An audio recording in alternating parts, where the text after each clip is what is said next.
পাহাড়ের মধ্যে জিব্রাইল দাঁড়িয়ে আছে, তারে বের করে দাও। মুসা কয়, জিব্রাইল আপনি দাঁড়িয়ে আছেন কেন? আল্লাহ বলছে বের হয়ে যাইতে। জিব্রাইল কে আল্লাহ আজকে মুসা নবী আপনারে দেখবে, কত ওহিনিয়া নবীদের কাছে আসলাম, আমি কোনোদিন দেখতে পারি নাই, আজকে যেহেতু মুসা দেখবে সেই সঙ্গে আমার একটু দেখার সুযোগ দেন। আল্লাহ বললেন না, তুমি আমার দেখতে পারবে না। মুসা কয়, আল্লাহ জিব্রাইল কে আল্লাহ দেখা যদি অন্তত নাই দিবেন, তো পাহাড়টার মধ্যে দাঁড়িয়ে থাকার অনুমতিটা অন্তত দেন।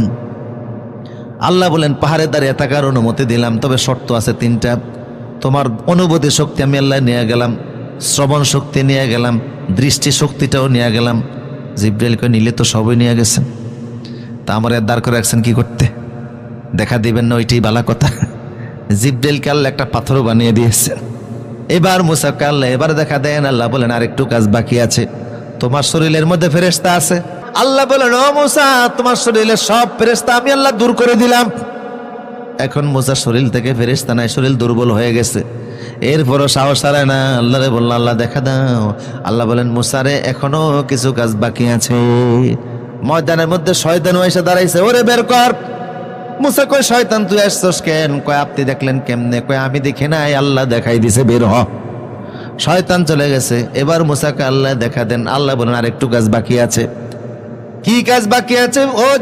ও মুসা, পাহাড়ের মধ্যে অনেক প্রাণী আছে, তুমি আমি আল্লাহর নূরের হির সহ্য করতে পারলো, আমারে দেখতে পারলো, প্রাণীরা আমারে দেখতে পারবে না। সকল প্রাণীগুলি আমি আল্লাহ বের করে দিলাম।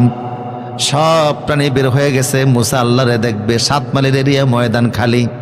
এবার মুসা দেখে হঠাৎ করে একটা বিকট আওয়াজ হলো। ওই আওয়াজে গোটা ময়দান একেবারে গুটগুট অন্ধকার হয়ে গেছে। আরেকটা আওয়াজ হলো। মুসা কয়, ওই আওয়াজে দেখি অন্ধকার দূর হয়ে গেছে, সারা ময়দান আলোকিত। ওই আলোর মধ্য দিয়ে আমি উপরের দিকে তাকিয়ে দেখি আমার আল্লাহর প্রথম আসমান দেখা যায়, প্রথম আসমানে ফেরেশতাদেরকেও দেখা যায়। হাজ্জতে মুসা দেখে সারা ময়দান আলোকিত হয়ে গেছে। আল্লাহু আকবার বলেন। প্রথম আসমানে ফেরেশতা মালিককে বললেন, ও মালিক, ও মালিক, আমার ভয় লাগতেছে, আমি আল্লাহকে দেখার জন্য দরখাস্ত দিয়েছিলাম, আল্লাহ দরখাস্ত কবুল করেছে, এখন আমার কেন জানে ভয় হচ্ছে।